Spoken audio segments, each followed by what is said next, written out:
Shabbat Shalom. So a new part of my job description is town crier. I am here to announce all the wonderful things going on in our congregation throughout the week and beyond. So Monday brings History of Anti-Semitism with Rabbi Falick online, and our Monday montage in person. We're beginning, Tom.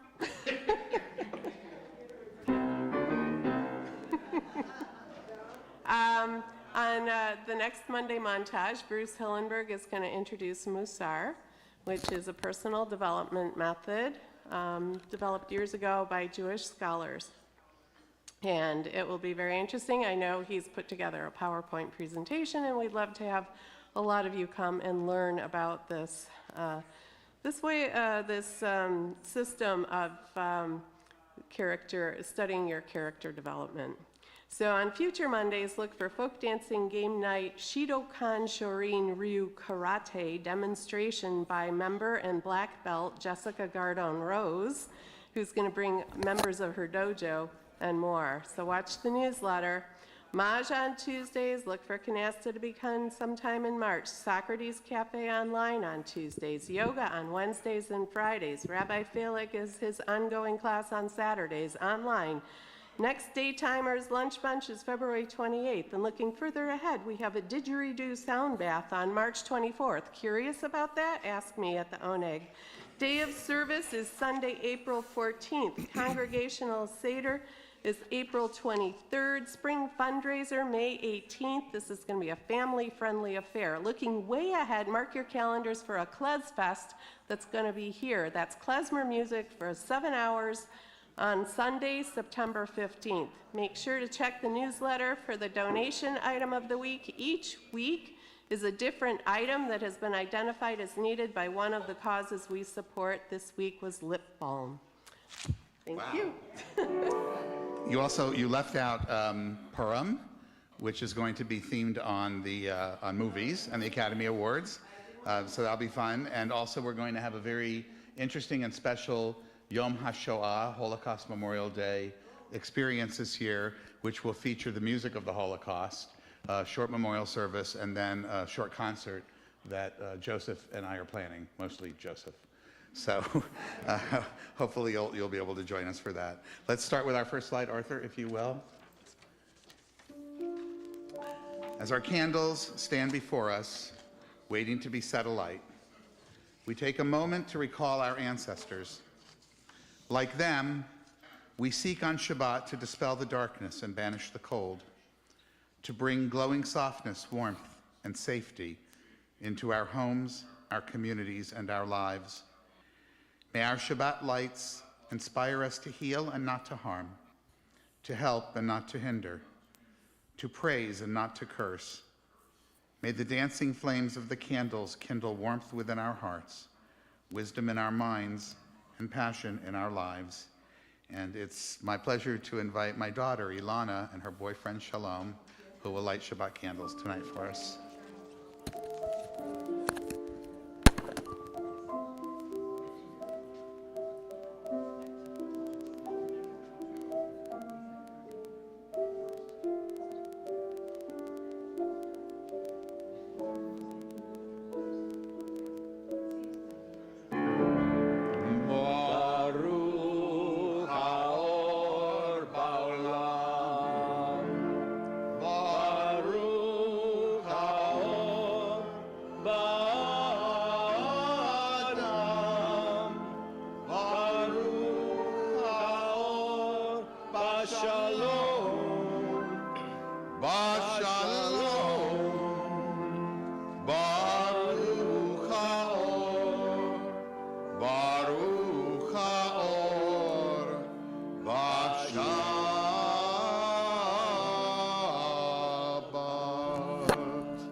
Our readers tonight are Mara Markowitz, Kathy Radner, Elaine Fieldman, Saul Foreman, Helen Foreman, and Lonnie Fleischer.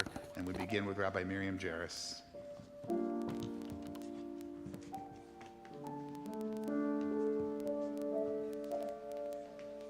Mark your calendars for May the 3rd. Our movement is ordaining 2 new rabbis and a bunch of officiants. It's going to be a great night. Baruchim habayim. That's right. And Melanie, is that why you didn't mention it? Baruchim habayim. Welcome and Shabbat Shalom. Join me. As a community of believers, we believe that Judaism is the entire experience of the Jewish people. We believe in the value of celebrating Jewish culture and identity.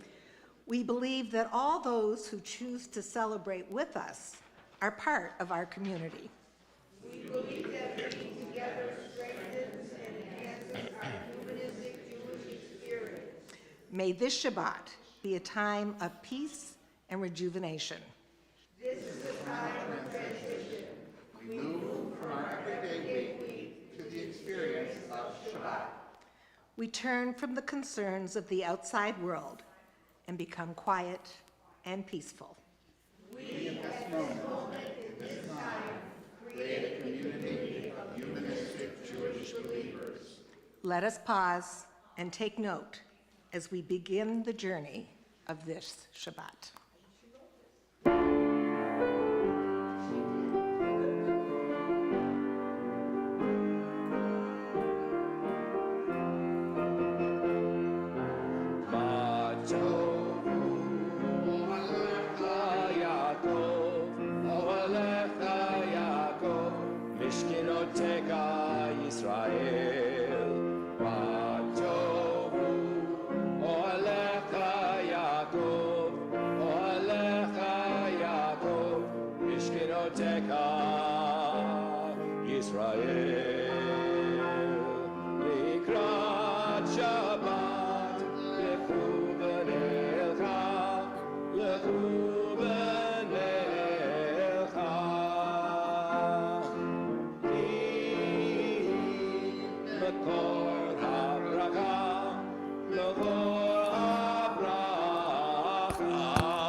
Shabbat Shalom.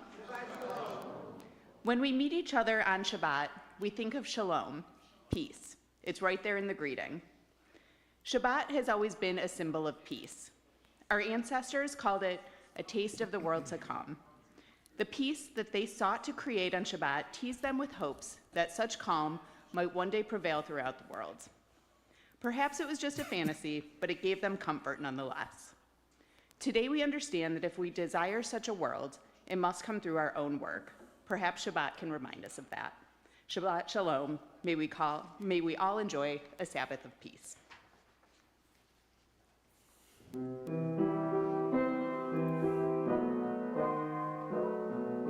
Shalom Aleichem, Ohavei HaShalom, Shomerei Shalom.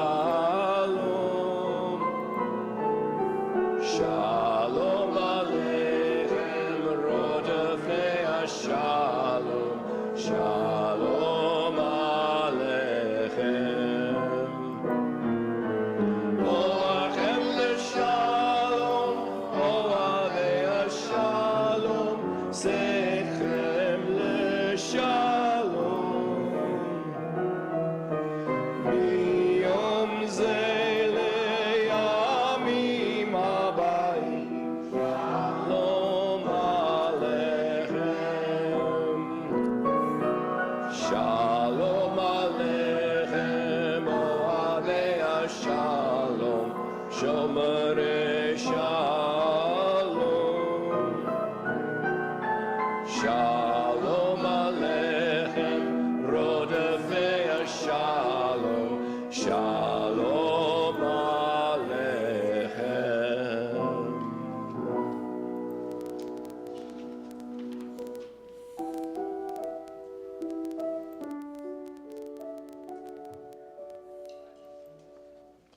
When our ancestors pondered the marvels of nature, they felt moved to praise.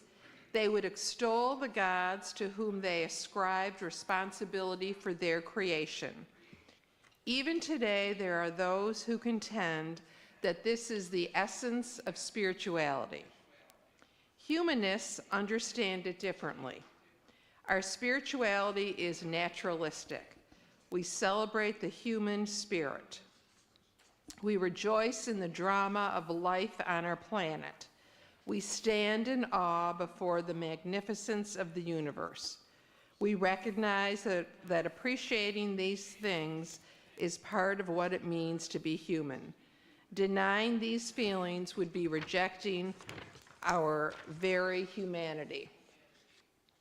There are certainly good scientific explanations for why we experience amazement at the sight of a mountain peak, sunset, or newborn child.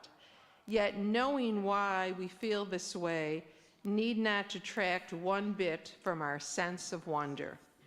So let us continue to burst out in songs, praising the joys of life or the beauty of nature, even as we remain fully aware that our praises reach only our own ears.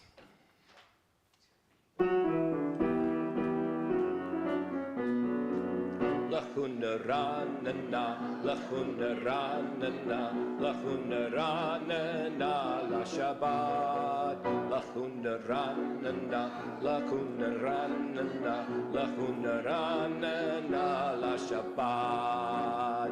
Naria, naria, layom simchatenu, nikadma b'shalom. Naria, naria, layom simchatenu, Bismirot naria lo. Lachuna ranana, lachuna ranana, lachuna ranana, la Shabbat. Lachuna ranana, lachuna ranana, lachuna ranana, la Shabbat.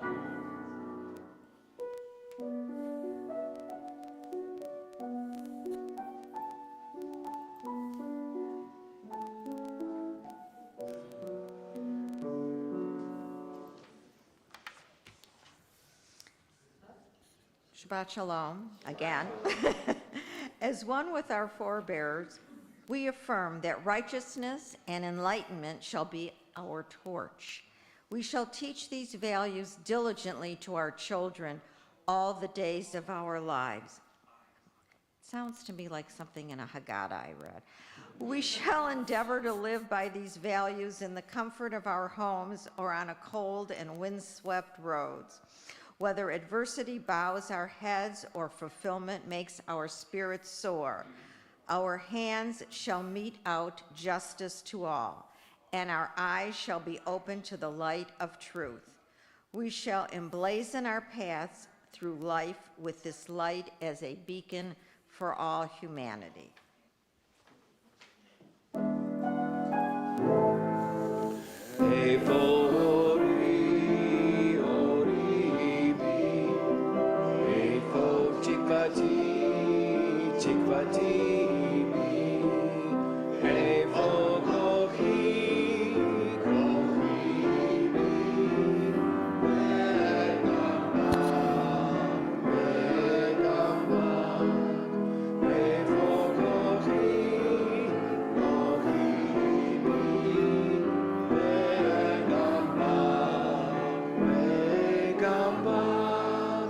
Where is my light? My light is in me. Where is my hope? My hope is in me. Where is my strength? My strength is in me. And in you. And in you. Where is my strength? My strength is in me. And in you. And in you.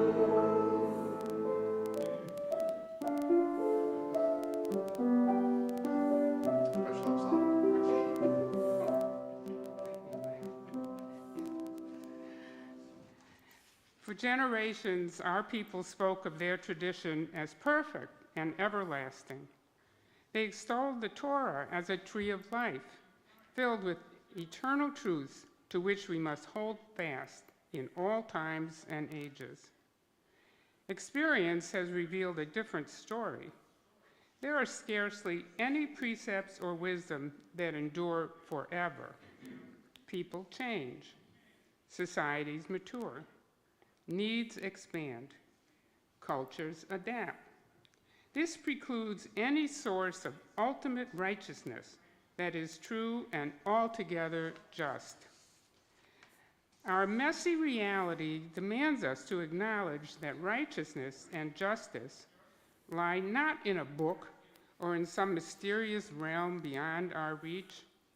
The burden of the fate of humanity is ours alone to bear. Even the rabbis of old understood that all the Torah study in the world would never be enough to make a difference. The human condition can only improve by the work of our own hands. May we create a world based on truth, justice, and peace.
Shabbat Shalom. Isaiah prophesied, "They shall beat their swords into plowshares and their spears into pruning hooks. Nation shall not lift up sword against nation, neither shall they learn war anymore." The poet Yehuda Amahai wrote, "Don't stop after beating the swords into plowshares. Don't stop. Go on beating and make musical instruments out of them. Whoever wants to make war again will have to turn them into plowshares first."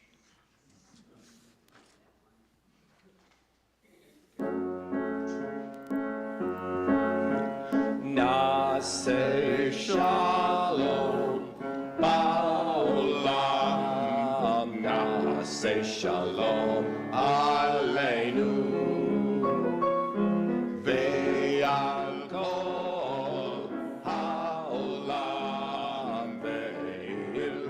Shalom.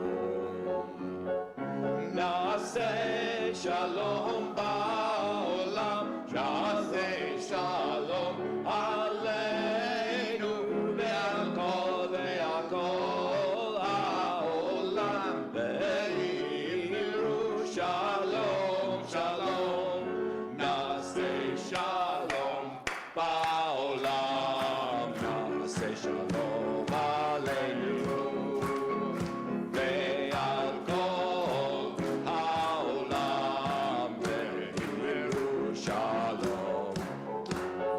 Na'aseh shalom ba'olam, na'aseh shalom aleinu ve'al kol ha'olam ve'imiru shalom, shalom.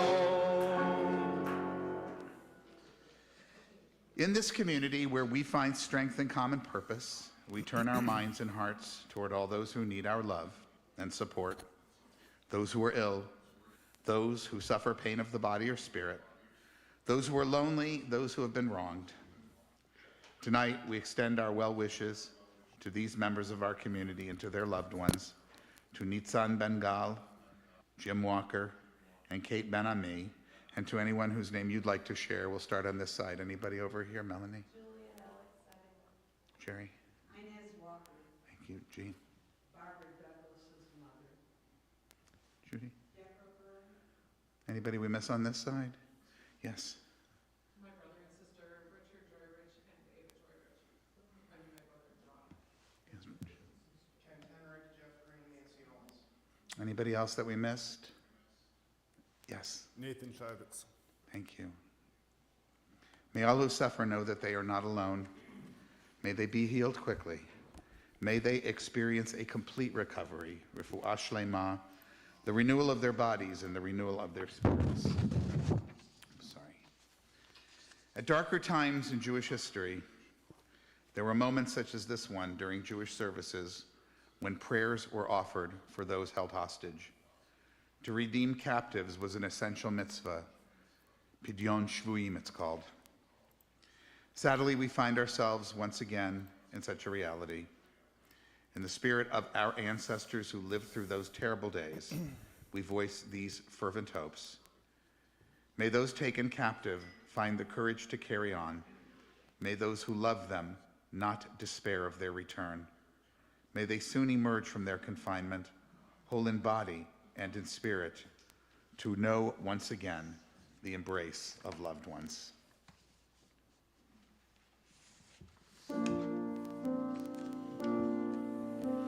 Mekom hakoach betocheinu, mekorot habracha mi'avroteinu.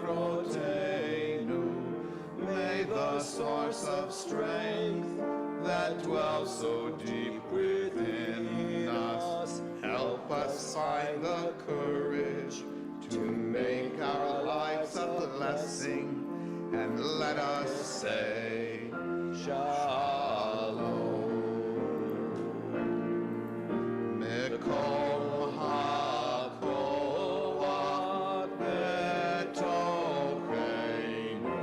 mekorot habracha mi'avroteinu. May those in need of healing know refuah shlema, the renewal of body, the renewal of spirit, and let us say Shalom.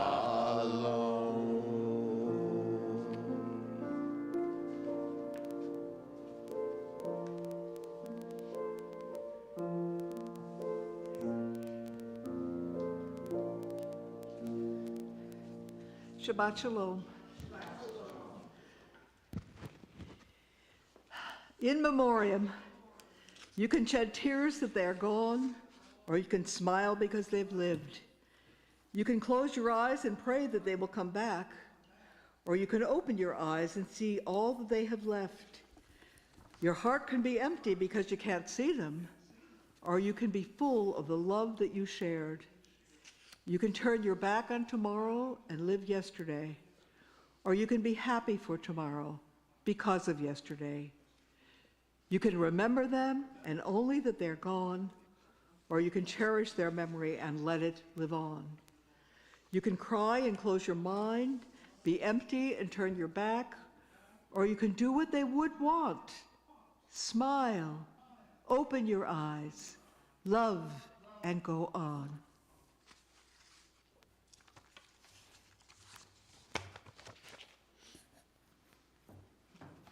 Our thoughts turn to those who are no longer with us, the martyrs of our people whose graves are unmarked. I think you took my yahrzeit list with you. I think you took my yahrzeit list. You took some papers of mine. I'm sorry. Here we go. There's nothing like standing up here as a rabbi panicking that your yahrzeit list is missing and not knowing where it could possibly have gone. But back to our serious moment here. We think now of our friends and neighbors who we've lost, of the martyrs of our people whose graves are unmarked, and those of every people and nation whose lives have been a blessing to humanity. As we remember them, as we do so now, we are meditating, as we do, on the meaning of love and loss, of life and death. We recall now our loved ones whom death has recently taken from us, those who died at this season in years past, and those whom we have taken into our hearts with our own. Tonight we continue to mourn the loss of our beloved friend and congregant, Bruce Goldsmith, whose Shloshim period of 30 days of mourning is now coming to a close. So together we also observe the yahrzeits of these beloved members of our community and their loved ones, of William Ginsburg, Louis Linden, Greta Lipson, David Markowitz, Eli Master, Sybil Offen, Pauline Robb, Marion Sandler, Reva Thatch, Arian Abraham Walker, and Lynn Williams. As we did earlier for those who are ill, once again we'll go around the room for those we remember. Thank you. Suzanne. Anybody else on this side? Frank. Thank you. Amy. Miriam. Reva Radisher. Elaine. John. Did we miss anyone at all? We say, Yehi zichram livracha. May memories of them provide a blessing. May the deeds that they performed on this earth always stay with us when we need comfort, when we need to remember and recall the things that we most value in life, and when we want, once again, to feel a remembrance of their companionship. If you can do so comfortably, please rise as together we recite our humanistic interpretation of Kaddish. Nit gadal v'nit kadash beruach ha'adam. Let us enhance and exalt ourselves in the spirit of humanity. Let us acclaim the preciousness of life. Let us show gratitude for life by approaching it with reverence. Let us embrace the whole world, even as we wrestle with its parts. Let us, each in our own way, take up our share in serving the world and seeking truth. May our commitment to life help us to strengthen healing of spirit and peace of mind. May healing and peace permeate and comfort the house of Israel and all those who dwell on earth. And let us say, Shalom. May it be so. Please be seated. This is what happens when you start cutting and pasting from old services. Because I got the Kaddish wrong. I forgot the candle lighting. He had to call me about it. We managed to get it mostly done. That was not the Kaddish that we've been doing for the last, 3 years. But I pulled some old stuff out. Thanks for coming tonight. This is a difficult talk for me to give. And one that, you kind of hope you don't have to give. Because we're talking about people that, by and large have been our allies and our friends in the community. But I want to take us back it's quite a while ago now, to the days of Oslo, the Oslo Accords, when Rabbi Wein was still actively talking about the situation in the world. And at that time, he was speaking about the explosion of anti-Semitism in the Arab world, including among Palestinians. Especially bewildered as he was that this was happening at the very moment that peace seemed more close at hand than it had been in many years. He predicted that someday, however, the organized Arab countries would soften toward Israel, and that's something that, interestingly, we are seeing in recent times. But he also predicted that there would be a massive backlash among Muslim fundamentalists, among what are called Islamists, not to be confused with Muslims, people and groups like Hamas. And sadly, that prediction that he made so many years ago has come true. And it's come true with real consequences in the form of the terrorist state that Hamas has been operating from Gaza since 2006 and 7. What happened on October 7th was a direct result of this. These quotes here are to remind us just who and what Hamas is. You can read them on your own. Rabbi Wein spoke too, at that time, of the spread of anti-Semitism in left-wing Western circles. Made a speech about this, more than one. How it was feeding this Islamist opposition to the emerging Israel-Palestinian peace effort. He denounced it then as useless and prejudiced and unbalanced, the way they were attacking Zionism and Jews as if they were completely one. And he did this years before the Second Intifada broke out, which he also foresaw. What he did not foresee, however, at least he never spoke about it, was that this left-wing anti-Semitism might make its way to the United States, as it did to so many Western countries. That it would grow even larger in those places. But this is exactly what is going on and what has happened since October 7th, 2023. The shift of anti-Semitic incidents that have occurred in Western countries, particularly the United States and a lot of English-speaking countries, has been, from right to left, has been actually astonishing. 2/3 or more of the recent attacks have been over the war in Gaza. Attacks on Jewish communities outside of Israel over the war in Gaza. More of them than ever before are, sadly, reflecting what has solely been, up until recently, right-wing rhetoric. Right-wing canards that have been thrown against Jews for many, many years. We're going to go over some of them.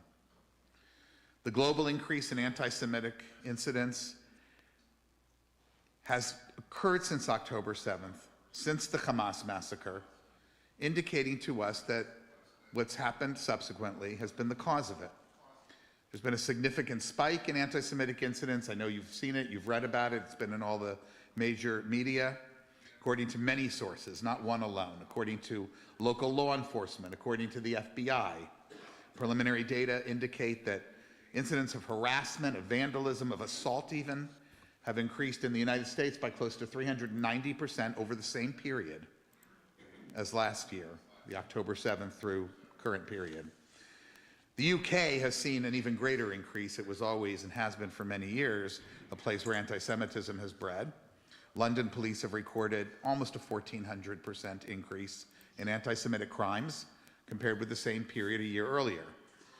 So it's no coincidence, of course, that October 7th is the demarcation line. Those who are serving as the apologists of the left, and that includes many people that I know, say that no, this is the result of right-wing anti-Semitism. But I don't think that that's something that can be justified by the evidence. And as a humanist, I like to follow the evidence. History, though, would seem to support it. We have in this country generally dealt much more with right-wing anti-Semitism. Anti-Semitism in the United States has been promoted for years by far-right organizations and movements. And I've spoken about them how many times here? The Christian nationalists, the Ku Klux Klan, the neo-Nazi groups, etc. These groups focus on propagating traditional anti-Semitic narratives. They're the kinds of groups that talk about Jewish racial inferiority. Hold on one second, I put on my wrong glasses.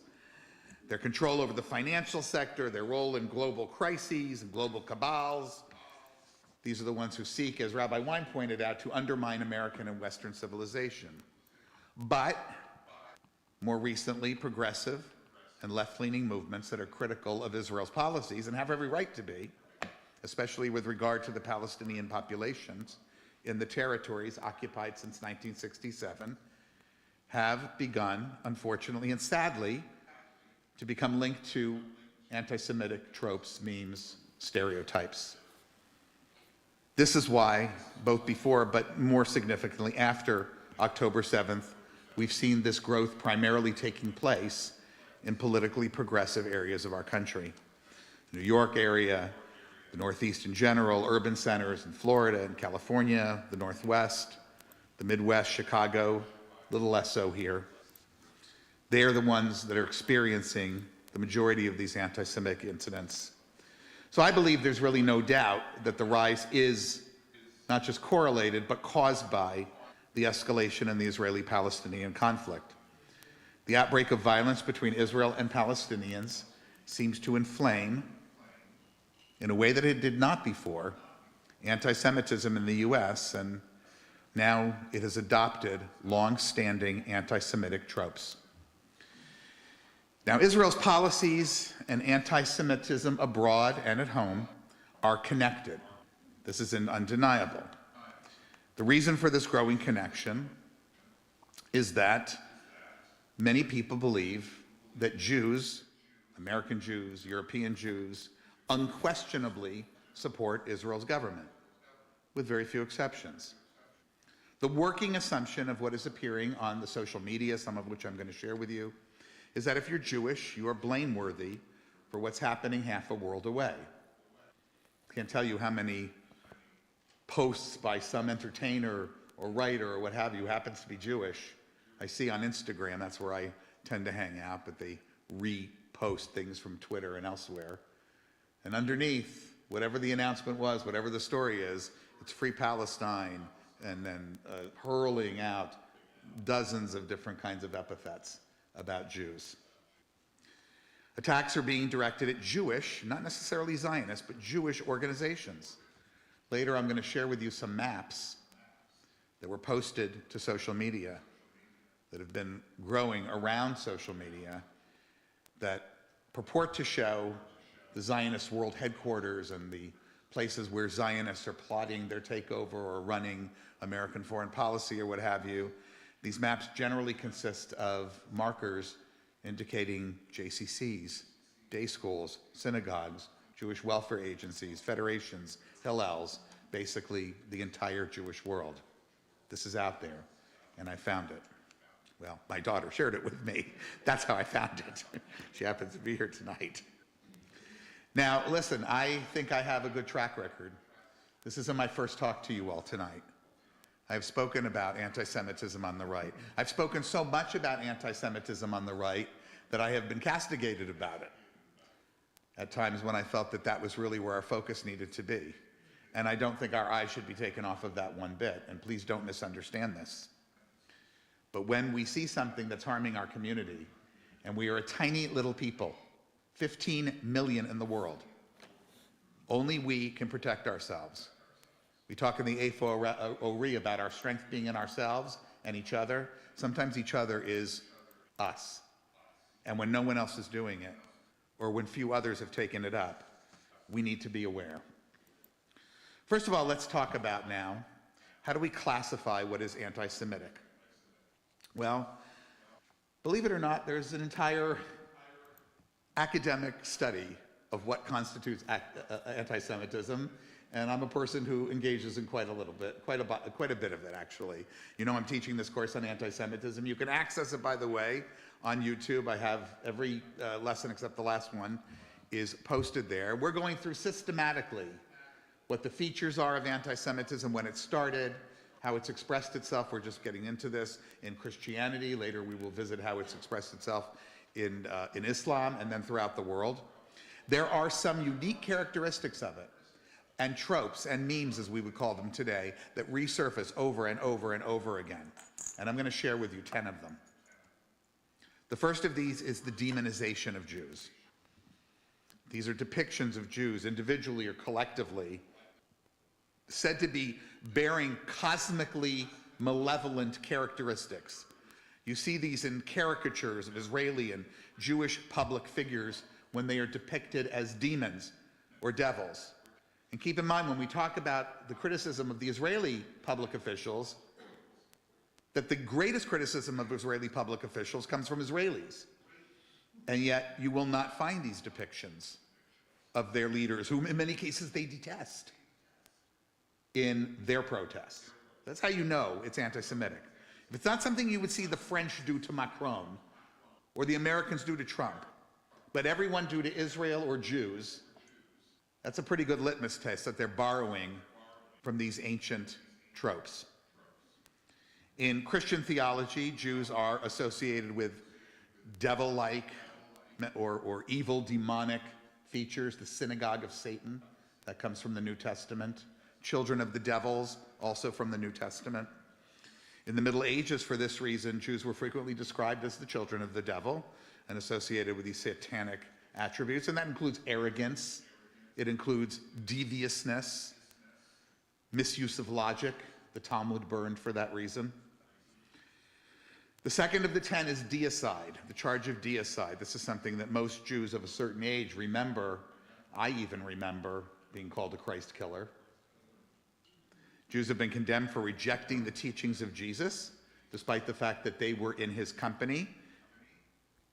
Jews have been characterized as deicides for slaying their Messiah, collective responsibility, depicted in the Gospels as well. We spoke about last week how it may have just been talking about that little group of Jews they were dealing with, but it became universal and globally attached to all of us. The deicidal myth reinforces the association of Jews with traits that go with killing another people's God or Messiah: sinister powers, intransigence, conspiratorial treachery. Although not a deicidic myth, some Islamic texts have spoken, and these are more recent, many of them, about Jews having plotted to poison Muhammad, even though that may not be in their original mythology. In modern times, hostility to Jews is expressed in assumptions of their built-in malevolence, their great power in the world, and their treachery. Number 3, ritual slaughter. These are classically known as the blood libels, and we're going to be learning about those a lot on our Monday classes. Today, we're seeing a new manifestation of it. I'm going to show you a few slides. Accusations that Jews are killing Palestinian children to harvest their organs. In ancient times, even before Christianity, by the way, Jews were falsely accused of killing Gentiles for ritual purposes. In Hellenistic Egypt, they were accused of cannibalism. And of course, the victim's blood being used for the Passover Seder is the most commonly known. What you may not remember or know is that we open the door to our Seder not to welcome in Elijah. That's not in the traditional Haggadah. It's just an assumption that's there because of its proximity to the cup of Elijah. So it made its way into the modern Haggadahs, including mine. We opened the door to show the Gentiles that we weren't killing their children to make our matzah or to conduct our ritual or bathing in their blood. These false allegations are usually followed by anti-Jewish riots. I think I told someone, one of my kids, maybe to Ilana, the joke about, how do Jews traditionally celebrate Easter, cowering in the basement? That's true. It's humor based on truth. Echoes of this blood libel are around today. Jews purposely targeting children for death, and Israelis doing it too. But again, expressed in the language of anti-Semitic stereotypes. The next one, I've already lost count, I think this is 4. The wandering Jew, which is related to the delegitimization of the Jews as a people. The wandering Jew comes from an ancient Christian myth about a Jew taunting Jesus as he's on his way to the crucifixion and then condemned to eternal life, wandering and homeless. And then this attaches to all of the Jewish people because of the sense of homelessness. In Christianity, in the Christian world, which is where for the majority of Jewish history over the last 2 millennia Jews lived, there was no citizenship for Jews. There was no sense of belonging to the country you lived in. You were there but the pleasure of the king or the local ruler. There was a lot of analogy to this in the Muslim world too, although it was not as severe. But there were also many fewer Jews living among them. Today, this idea that the Jew is cursed to roam the earth and remain in an evil state as punishment has become known as the idea, or translated as the idea, that the Jews do not deserve a national home. Now, I'm not here to say that every people does, and I've pointed out there are other peoples who don't have national homes too. The Basques don't have. The Quebecois do not have, as though they would like one. So that alone does not merit belonging to this trope. However, when the idea that the country of Israel simply can't exist. It's called the Zionist entity, or it is somehow wiped away off of the map, disparaged for its very existence, not for its policies, but its very existence. That sometimes relates to that one. Another one is the carnality of the Jews, the lecherousness, the greed, the stinginess, the stunted spirituality, the excessive capitalism in many cases, the Jewish American princess stereotype. That's a uniquely American representation of this. And we've all, and I've probably heard a story about this from every single person in this room, because I've heard it from every Jew I've ever met. The time they heard that one person say, "Are you going to Jew me down?" Right? Well, today, the Urban Dictionary features a new take on that, to Israel someone down, meaning to take their property or take their homes. Well poisoning and host desecration. Now, the well poisoning you might have heard of. I bet you have not heard of host desecration. Host desecration was one of the most widespread libels addressed to Jews throughout the Middle Ages. You're going to laugh, but it literally meant stealing the consecrated host used for communion, which for believing Christians represents the body and blood of Christ. In reality, they don't believe it's a metaphor. That was what the Protestants and the Catholics thought about. They believe it's real. And they believe that the Jews reenacted the torture and crucifixion of Jesus by taking it and torturing it. But this extended then to an entire set of stereotypes of Jews repeatedly charged with conspiring to desecrate and steal the holy sites of other people. Today, this is reflected in widespread accusations that Israelis are conspiring to destroy the Dome of the Rock in Jerusalem, that it was never theirs in the first place, that there was never a Jewish temple on the place that is called the Temple Mount, a place whose existence is vastly recorded in the most popular book ever published on the planet Earth in the history of humanity. Just saying, there's a reference for this. Well poisoning was similar. It was related, of course, and these things are all interrelated, to the putative demonic characteristics of the Jews aided by the devil. Today, Jews, Israelis too, are accused of tainting communal property, of poisoning water bodies or blood supplies. You get the idea. Dirt and disease, another attribute of anti-Semitism to Jews. Literally or metaphorically carrying with us physical defects, deformity, disease of course, an association with ugliness, with weakness, with dirt, with vermin, the hook nose stereotype, the dirty Jew, the kike. You've all heard this. Contemporary anti-Jewish and anti-Israeli cartoons tend to emphasize physical traits associated with these characteristics, such as the hook nose, the shallow forehead too. And of course, dirty Zionist is now replacing dirty Jew. Money and criminality. Jews are frequently depicted as wealthy, powerful, menacing, controlling, collectively demanding, and sacrificing others to their own greed. These are stereotypes connected with so-called Jewish traits of malevolence, criminality, greediness, stinginess, mendacity, lying Jews. Holocaust denial embodies this view, and we know that it is becoming much more widespread in the left, especially when it presents the destruction of European Jewry as a hoax created by the Jews and maybe their colonial masters, perpetrated to defraud gullible Arab Palestinians. It includes anti-Semitism denial.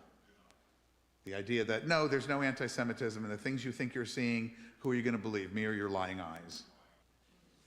Holocaust inversion, very, very popular. You don't see this in criticisms of other countries. You don't see this with regard to the Uyghurs or the other massacres that are taking place on our planet, many of which have taken the lives of 500,000 or more. You don't see this with Syria. You don't see comparisons with Nazis, derogation of these leaders as Nazis, Jew Nazis, Zion Nazis. In softer form, it's sometimes found when Israel is compared to South Africa's apartheid state. Look, I've talked about places in Israel, particularly in Israel-Palestine, particularly the West Bank, where there is a certain kind of apartheid reality that's been set up by the fact that they've said they were going to establish two states, and what they really wound up doing was creating a tumor inside an area that should have been left to create a Palestinian state. Now that tumor is being increasingly difficult to remove. But inside Israel, where 95% of Israelis live, more actually, where 2 million of the population are Palestinians, some Christians, many of them Muslims, others with no religion at all. Well, Israel may not always behave in its policies properly, and there's plenty of room for complaint. And I'm not saying that as something that as a passing comment. I'm saying that as someone who has devoted, I counted up, something like 15 hours standing here telling you about it. So I'm not denying it, and I wouldn't take back a minute of it. I don't think I get the credibility to talk about this if I hadn't talked about that and talked about it and talked about it and talked about it. My daughter said not to sound too defensive tonight, but I think it's a little important for you to remember the context of who's saying this. But you know, in apartheid South Africa, there were no black people on the Supreme Court. 50% of the pharmacists were not black. 30% of the doctors were not black. That didn't happen there. Find a new damn word. This is not the word. Global conspiracy, this one we've all heard. It goes all the way back to the New Testament, assigning responsibility to Jews for the arrest of Jesus. It absolutely spread like wildfire during the medieval times. In its standard formation, it echoes the protocols of the Elders of Zion, perhaps the most successful forgery of anti-Semitism ever created in the late 19th century in Russia, that the Jews, read Zionists sometimes, not always, form a powerful secret global cabal that manipulates government, banks, media, everything. It's a huge bestseller, by the way, still in many countries.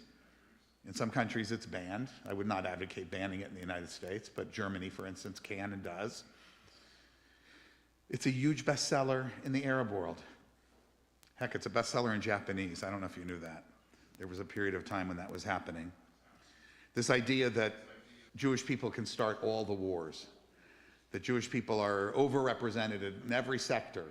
And by the way, we're both the communists and the socialists, and we're the capitalists, and we're everything else, because you don't need a specific ideology when you're just a group of over-controlling, hideous people, if you're people at all.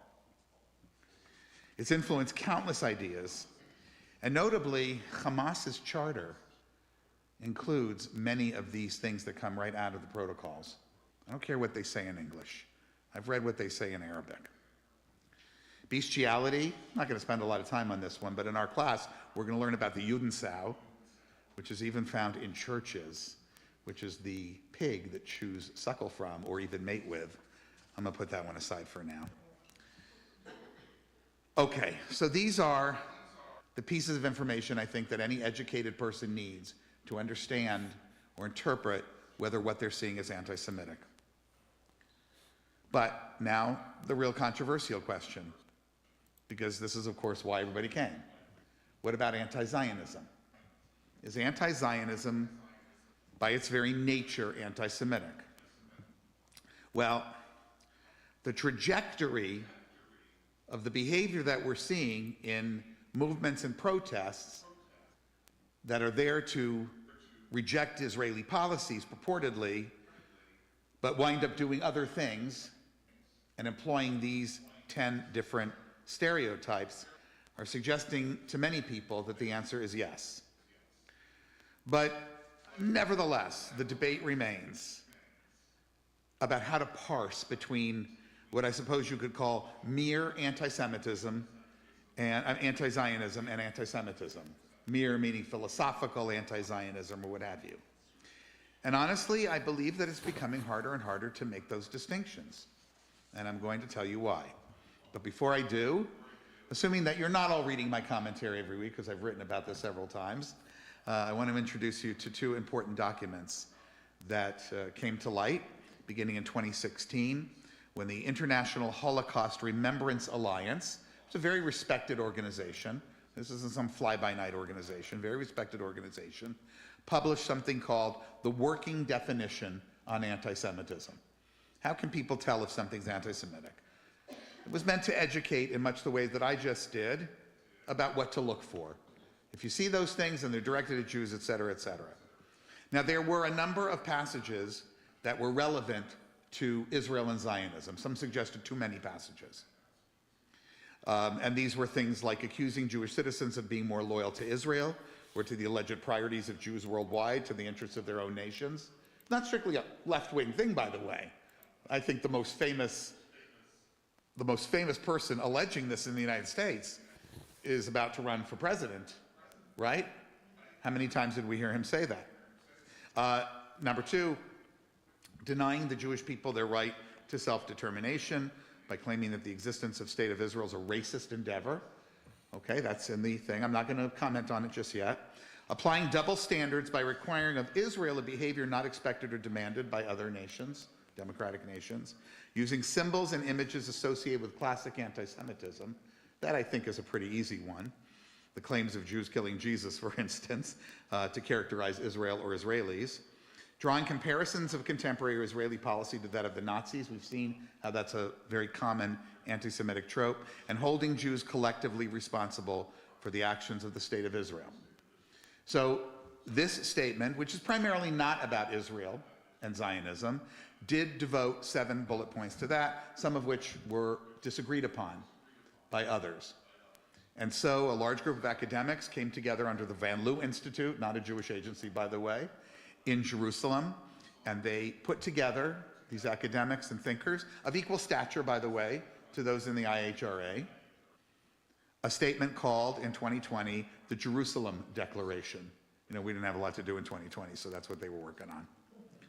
So they state that there are some things that are on the face anti-Semitic with regard to Israel and Palestine.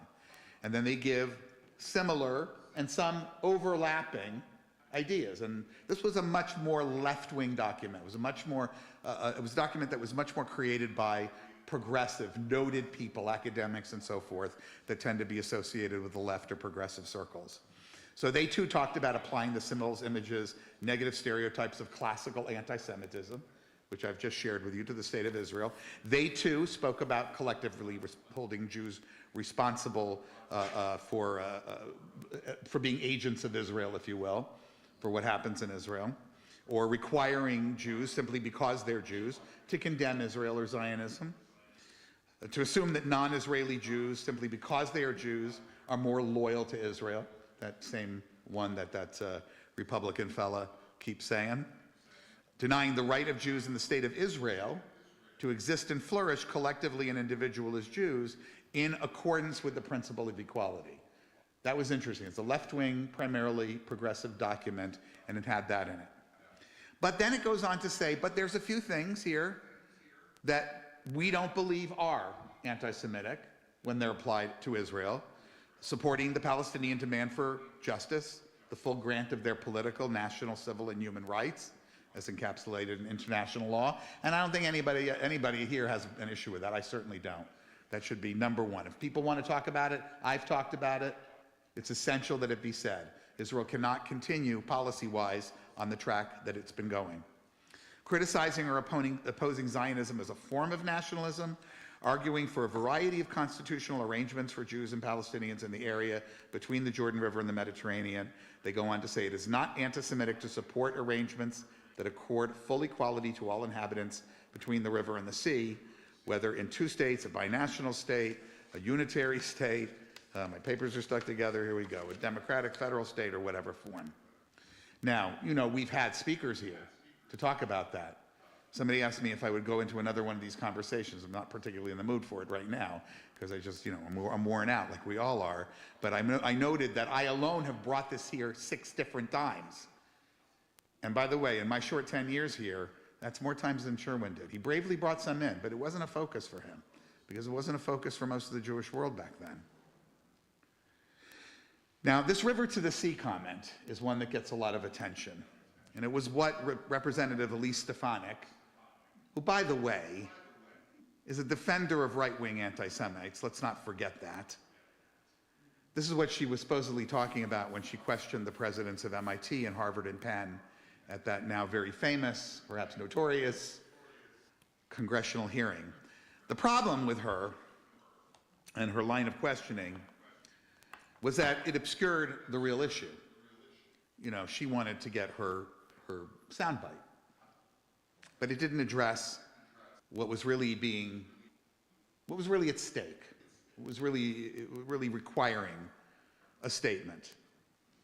Because these academics were absolutely not endorsing genocide. It's ludicrous. But they were demonstrating a kind of hypocrisy. And this is an hypocrisy that's been created by the many, many years of efforts that their schools have put into creating codes of conduct, right? Codes of conduct that punish students for microaggressions, for stating their ideas about things the wrong way or uncomfortably or whatever it might be. And yet somehow, and about this, we have a legitimate gripe. They have managed to exclude some very real, some very noisy aggression that has taken place since my time on Hillel campuses at universities, at Hillels at universities, that have taken place at protests aimed at Jewish students on the premise that Zionism is the topic, not Jews per se, but which, because of the people that they attack, I can't tell you how many Shabbat dinners I had disrupted. Now, we're speaking about the 1990s, by protesters of Zionism coming to my Hillel with megaphones, coming down, I remember one time, into our basement and shouting slogans at us during Shabbat dinner. What was on display in the terrible answers that were obviously written by lawyers that these unfortunately cornered professors made is that we're not just talking about the First Amendment here. No one's arguing that people don't have a right to say all the garbage they want to say in the United States. That's what our Constitution teaches and requires.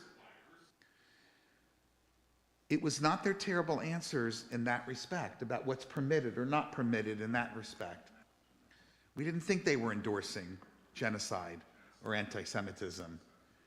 It's that on reflection, we realized that they were incapable of taking their moral leadership seriously. That's what was missing.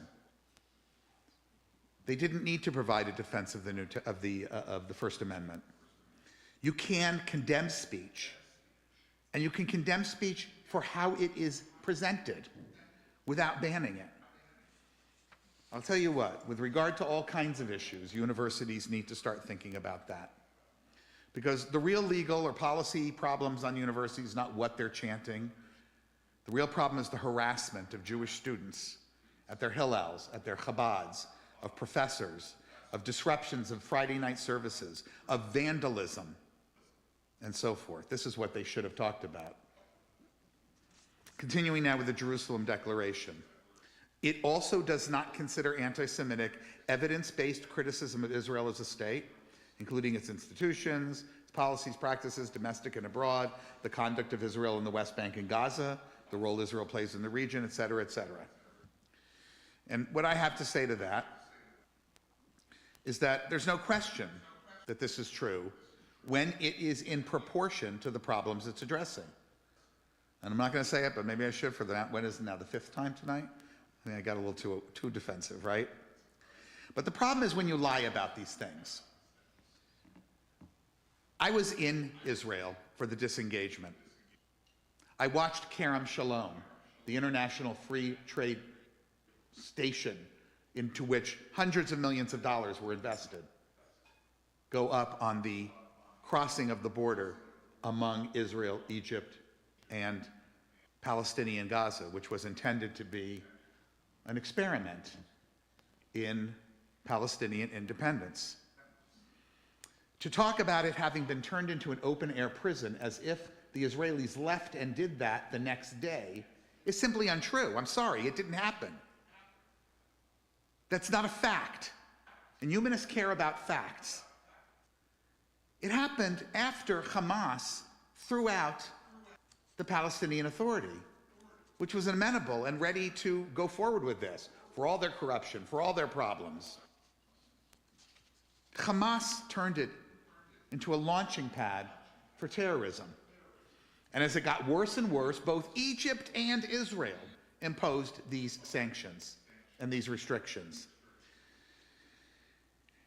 And criticism is not legitimate when it is built on half-truths.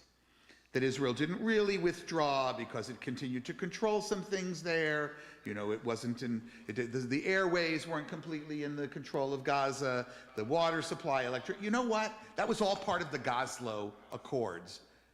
Israelis and Palestinians agreed that when there was a withdrawal, there would be a phase out of those things, and it never had the chance to happen because of what Gaza did. When it blew through hundreds of millions and billions of dollars, building 300 miles of tunnels, not one of which has been used to protect a single Palestinian in a single air raid.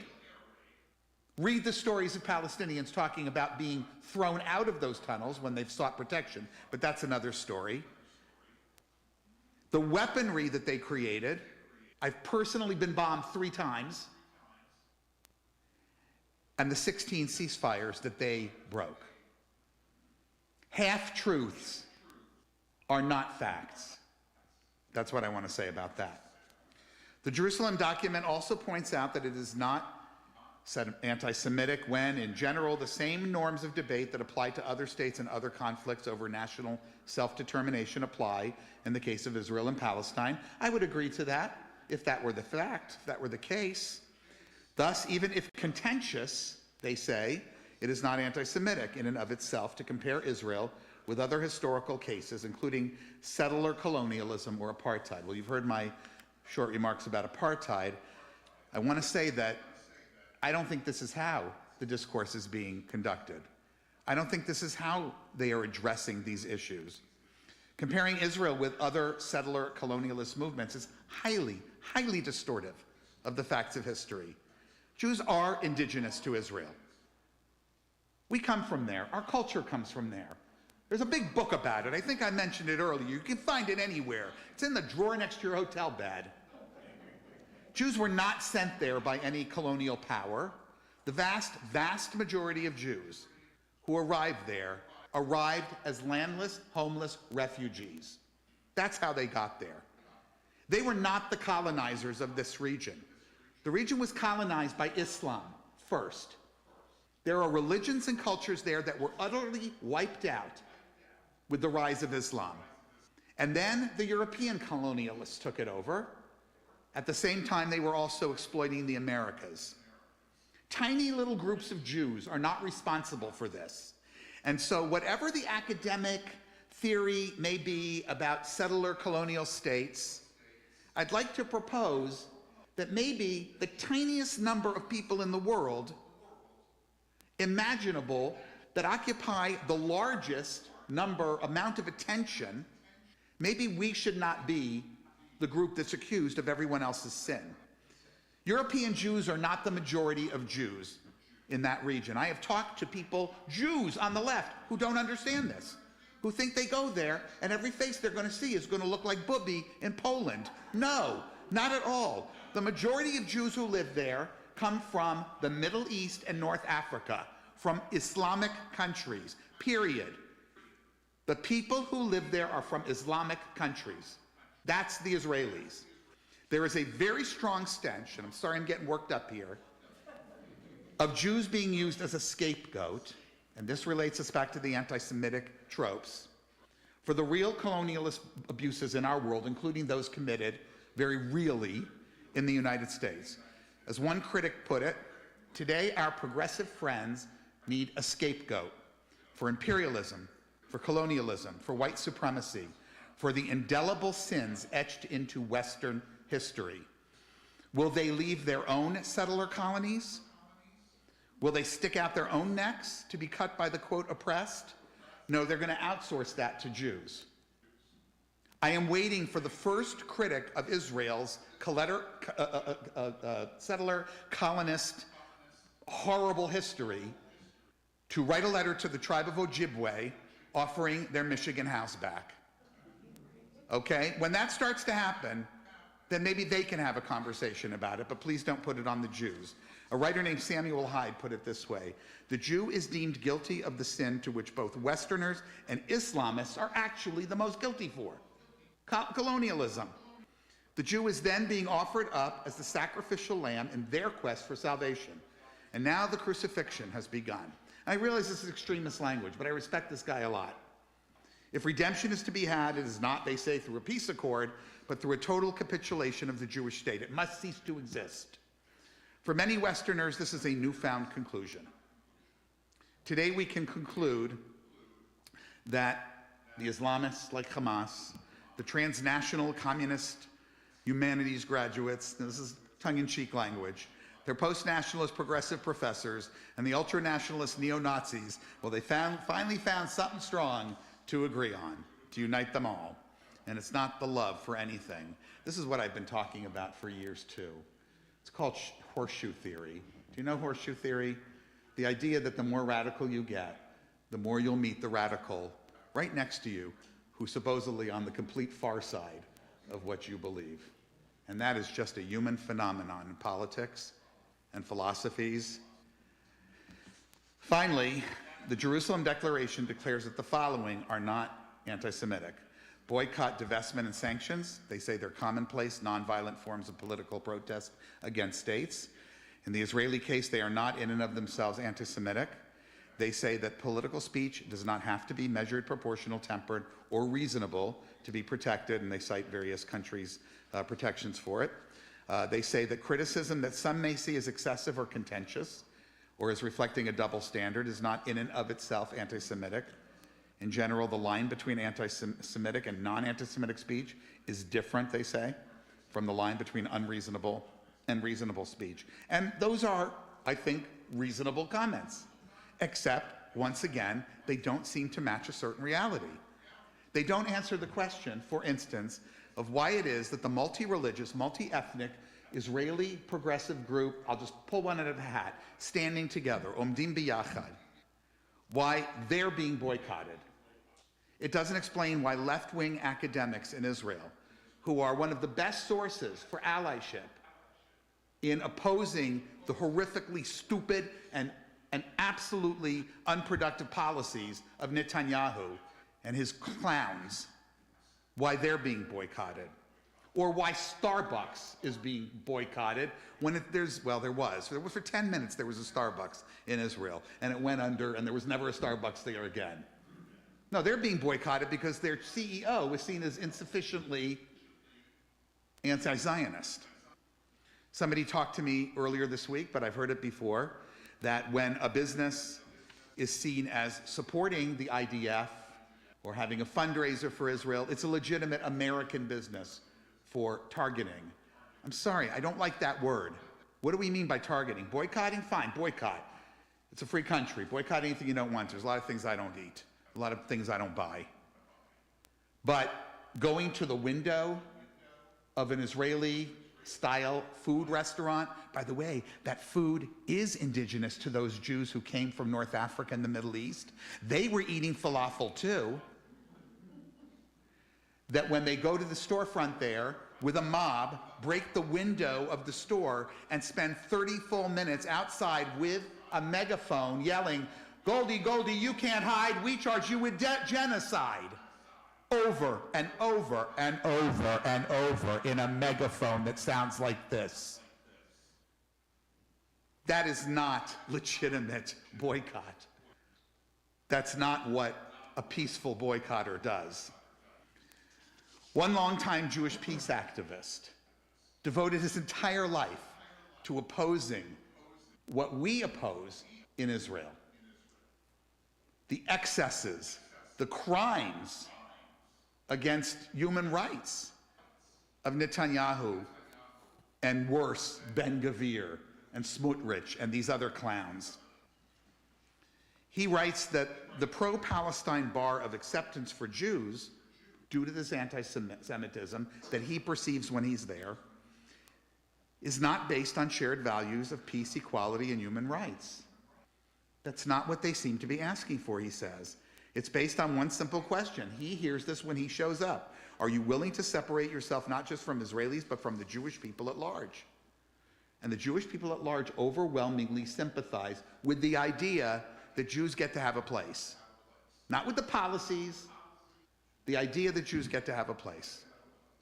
He says, what's emerging in the halls of academia and the protests is a whole new kind of BDS, a whole new kind of boycott, divestment, and sanction policy extending to Jews throughout the world who support Israel. That leads to campus slogans like the one displayed at City University of New York stating, Zionist donors and trustees, hands off our universities. How do they know who's a Zionist and who's not? How do they know who's supporting Israel and who's not? Jews are facing a litmus test, he says, but are already guilty by association, not to mention being cast out of the collective. They're not part of our universities. If this isn't anti-Semitism, he asks, then what is it? He says, I refuse to take part in the good Jew, bad Jew litmus test. I will not turn my back on history and historical facts, transforming them into trivial provocations with little to do with working for a peaceful solution for Palestinians and Israelis, but much more to do with debates of identity, of who's a good American, who's a bad American, who's a good person, who's a bad person. I'm not going to performatively denounce, he says, other Jews who are sincere about peace, but rightly feel also that there is a danger posed by the rise in anti-Semitism. Now, full confession here, I once wrote a defense of the Jerusalem Declaration. I wrote it as a commentary in our newsletter. And so now you can see, having looked at this a little bit more deeply and in the shadow of October 7th, and to be honest with you, a lot of how I feel does come from living under the shadow of October 7th. The horror stories that I heard have just knocked me back on my heels. I now have these serious doubts about whether my measured tolerance of dividing anti-Semitism from anti-Semitism holds up at all in the real world. And the evidence of my eyes, which is what I have to go by, seems to suggest that it does not. At least I can barely distinguish it anymore. Not 2 years ago, I also moderated a discussion at the invitation of Jewish Voice for Peace. They're never going to invite me to do anything again. Of whether anti-Semitism was inherently anti-Semitic. I did not then, nor do I now think that anti-Zionism, when part of a principled anti-nationalist stance, lacking any of this abuse and use of stereotypes and themes and tropes, following to the nth degree the Jerusalem Declaration's principles, I don't necessarily feel the need to declare that as anti-Semitic. I don't think it's important to do so, and I don't think if it doesn't match these tropes, it needs to be said. And anyway, Jews have a history of questioning whether and how we should express our peoplehood. And I have to acknowledge that. My own reform movement that I grew up in was not Zionist from the beginning. The Bundists were not Zionists. You want to learn more about this? Take a class with Natan. He'll tell you all about the varying ideas that Jews had. But to be honest, I have really met very few principled anti-nationalists in my time. You know, I understand that we used to sing Imagine here a lot. I like that song, I really do. But I also like reality, because I live in it, you know? And I have to sort of navigate through it in order to, you know, eat, go to the bathroom, things like that, raise my children as I did, and love my family, have a home, you know, got to pay your taxes. And so I never did that song here, and not because I don't like it, not because I don't think it's a wonderful fantasy for the future. But you heard in one of the readings I said, you know, fantasies are great, but reality has to be dealt with. And the reality is, again, I don't see people giving it up. I don't see people turning back their paychecks. I don't see people behaving in these principled ways against their own countries, against other things in the world. There's a lot of conflicts going on, folks. 500,000 Syrians were killed in the Syrian conflict. I never heard a word. Nobody's talking about Ukraine anymore. That's reality. In any case, here's my mea culpa. I can't stand by any longer my previous claims that so-called principled mere anti-Zionists are not, in many cases, engaging in anti-Semitism. whether or not they are aware of it. And the same principle applies when we talk about racism in this country. When people say we all have racism in us because we were raised in the United States, they're not wrong. And everybody in this country who is not Jewish, and many who are also, we have taken into our brains these anti-Semitic stereotypes because they were raised with it in their churches. We were raised with it from hearing about it. It has been in our water for 2,000 years plus. That's why I'm teaching that class. This is not a fantasy the Jews are having. So even well-meaning people, when approaching a cause that they may very well care about, the Palestinians, the suffering is horrendous. And absolutely we want it to stop. We disagree on how, but we absolutely want it to stop. And their well-meaning nature, though, is not exempt from the kind of internalized ideas that society has given them.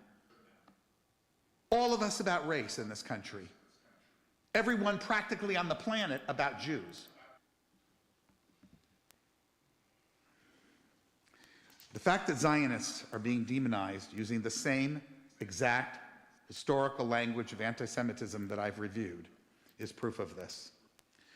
Now, I'm going to share with you in a moment, I'm going to try to do it in 10 minutes because I have a limit, and I have too many, I have 37 slides, and I can't share them all, so I'm just going to go through them very quickly.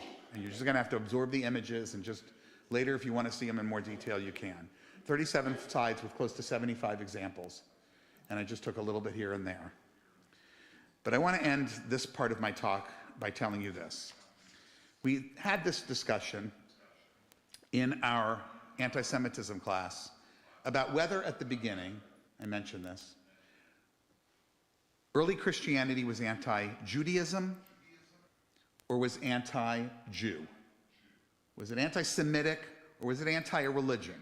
Well, early on, many of the Christians were Jews, but that didn't last very long, maybe a generation and a half or two. And ideas that they were debating soon became people. And those people became smaller and smaller as compared to the greatness and the growth of the Christian peoples. And pretty soon, there was no question that things that were originally about beliefs, oh, you believe this, you're wrong. Why are you so stupid? You're wrong. Became, you're all like this. This is your nature. This is who you are. And anti-Judaism as a religion or as a belief system gave way to anti-Semitism. This is an extraordinary complex topic. I have a whole other set of these talks, but it being very late, and you know I stop at 8:30. I don't care hell or high water. I'm not keeping you here past that. We're going to go to the slides, and I'm going to go through these very, very quick. Just going to probably point out. So Arthur, let's just take a look at some of these things. All right, so here we see just general, this graffiti on synagogues, graffiti on university buildings, Zionists off our campus, etc. Keep going. This was the story I talked about, the attack on that restaurant in Philadelphia. It's a pretty big crowd. Next. This is all kinds of tweets here. Tweets about the Kotel. You talk about denial of our place there. The Kotel is the Western Wall, right? The Kotel is not the remains of the Second Temple, but of the Roman fortress Antonia. I'm glad they know the true archaeology, because I've studied it and I know exactly where the fortress Antonia is. Next one. Just individuals suffering for this. This young man being removed from the captaincy of his cricket team. This fella here who approached students at the University of Central Florida, threatening to kill them. Jewish students, I guess, wearing markedly Jewish items. Next. Matisyahu, a Jewish musician, had his performance canceled because anti-Israel staffers boycotted his appearance, which had nothing to do with Israel. This was something that happened at a girls' high school basketball game when one side started saying things like, I support Hamas, you fucking Jews, and began to hurl anti-Semitic remarks at the opposing team. Next. Two men who broke into a cemetery in Sydney. This all seems so anecdotal, but for every one of these, I had 5, 7, 10 others. And making these 37 slides nearly killed me, because you have to try to get them to fit. And then what were they doing? Putting up anti-Israel posters in a cemetery. Because I suppose the people who were dead were going to do something about this. Zionist has long been a synonym for Jew in England, off our campus. Next. Holocaust Memorial in Philadelphia vandalized the second time now. Hospitals attacked. Mount Sinai was protested. Ostensibly over its donors, but really, Mount Sinai, I think people understand there's something Jewish about that. Next. There were a number of these. There were over 100 of these reported in America and many in England too. So a couple of examples. Yale condemning this. All they did was hang a flag. Well, if a bunch of right-wing Zionists went up to your church or your mosque and hung the Israeli flag, I think that we would call that Islamophobia. Public menorah was smashed in North London. This was one of about a dozen cases in the same neighborhood. Free Palestine, stickers plastered all over it. The bulb smashed. Next. Similar things that happened in Oakland, in Juno Beach, etc. Next. A Jewish sitcom paused from British Airlines in-flight entertainment. They didn't want to appear to be taking sides in Israel-Hamas. This sitcom has as much to do with Israel and Palestine as my sauerkraut that I ate today has to do with Nazi policy. People's houses, and there are many who find themselves stickered with boycott Israel. Next. You remember this image from Paris, Jewish homes being marked right after October 7th. Next. The targeting of the U.S. Holocaust Museum as a place to hold an urgent action to stop the genocide in Gaza, really in extremely poor taste. And no one else would have their places of learning about their suffering targeted like that. I think they got the idea because they realized they were wrong and changed their minds. Next. Here's one. I mean, this is just the kind of silly thing you see, but what's her name? Ilana? Mayim Bialik. Mayim Bialik's a very visible Jew, very well known for her love of Jewishness, does all kinds of podcasts and this and that. And she was hosting Jeopardy. She got nominated for an Emmy Award for it too, and they fired her without explanation. I'm not going to say it's had anything to do with Israel or Palestine or anything. I happen to not like the way she hosted it either. But here's what the comments said. Oh, from the river to the sea, no Zionist should hope Jeopardy. Oh, wow, apparently you can be fired in America for being a lying genocide supporter. Who knew? I thought it only worked the other way around. Please never plague the screen again, you Zionist scum. This Jeopardy host was fired for her pro-genocide stance. Zionists getting fired, you'd love to see it. Free Palestine and free Jeopardy. Next.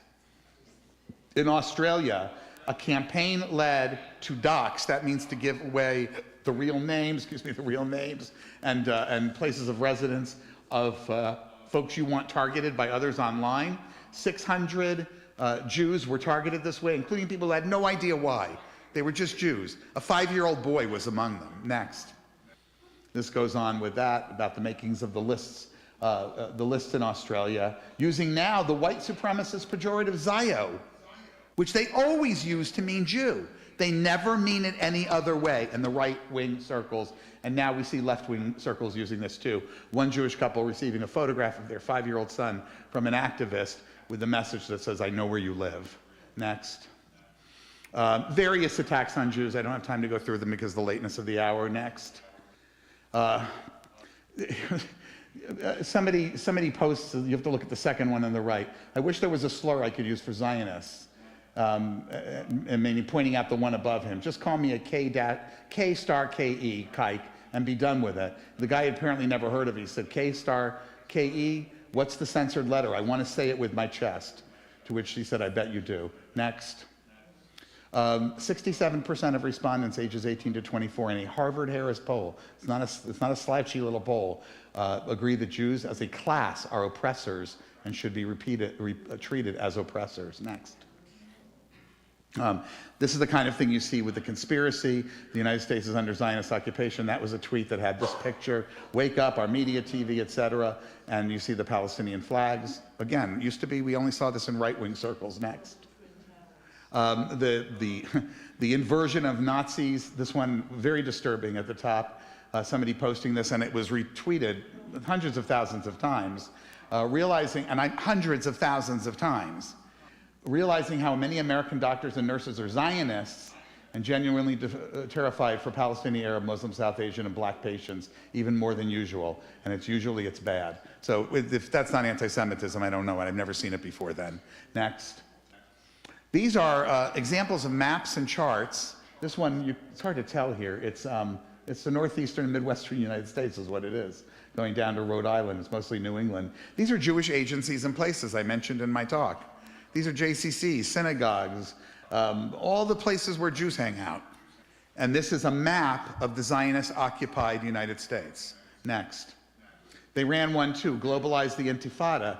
Every one of these numbers here, I couldn't get it all in, is a synagogue, a JCC, a Jewish organization of some kind in New York, including the headquarters of Reform Judaism, etc. Every one of these, not the little numbers, those are subway stops. Next, another one very similar from England.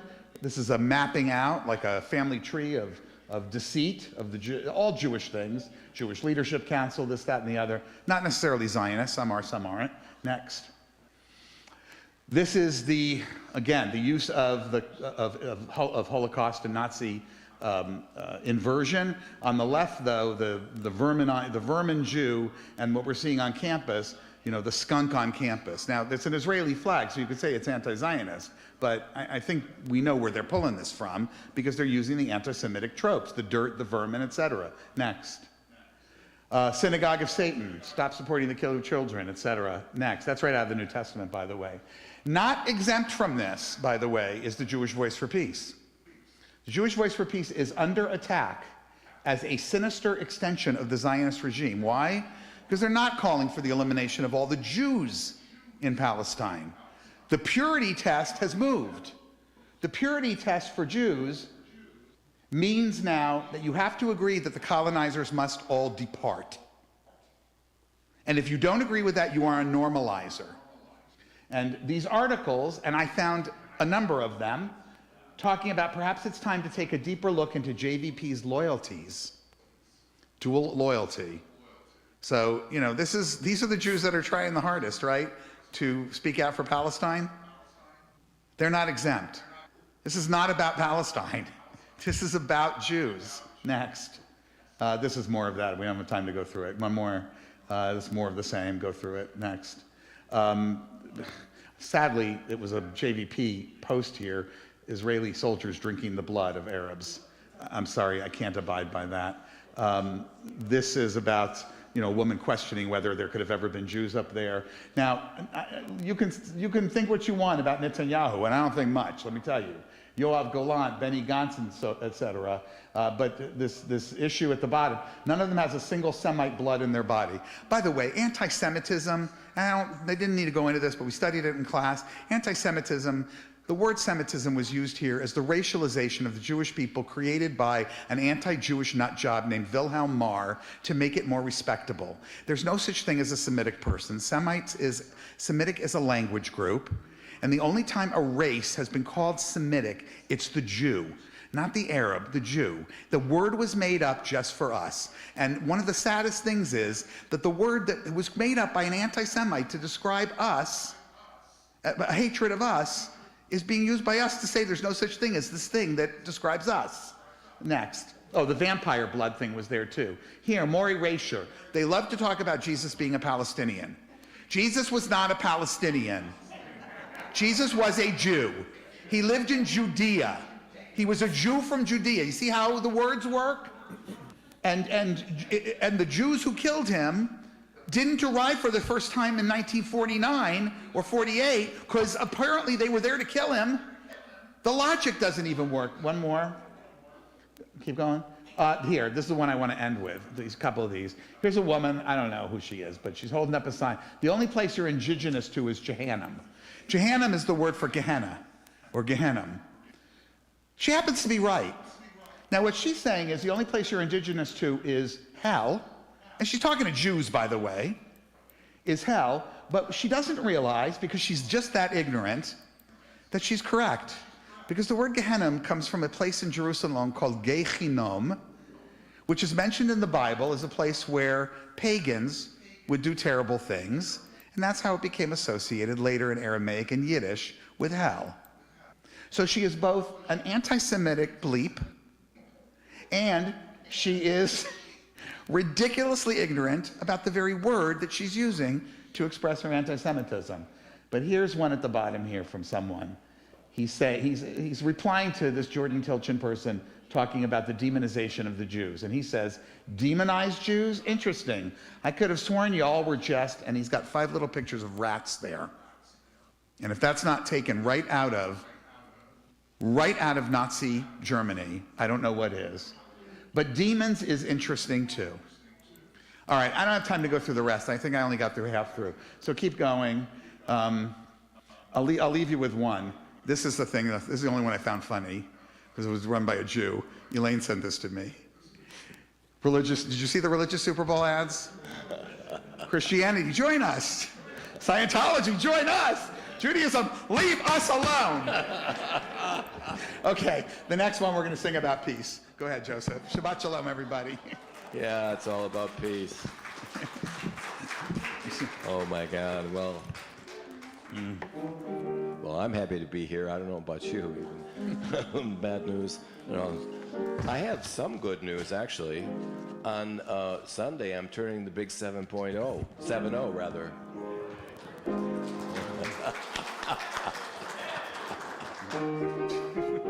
Short version. Odibo shalom aleinu, Odibo shalom aleinu, Odibo shalom aleinu ve'akulam. Odibo shalom aleinu, Odibo shalom aleinu, Odibo shalom aleinu ve'akulam. Salam, aleinu ve'akol haolam. Salam, salam, salam, aleinu ve'akol haolam. Salam, salam. Odibo shalom aleinu, Odibo shalom aleinu, Odibo shalom aleinu ve'akulam. Odibo shalom aleinu, Odibo shalom aleinu, Odibo shalom aleinu ve'akulam. Thank you to Joseph for the beautiful music, to David Weeks for the streaming, to Arthur for the slides, to all of you, Shabbat Shalom. Thank you to Sarah Markowitz, who is sponsoring tonight's Onet Shabbat, to which you are welcoming in honor of David. We'll see you all soon, everybody. Shabbat Shalom. Shabbat shalom.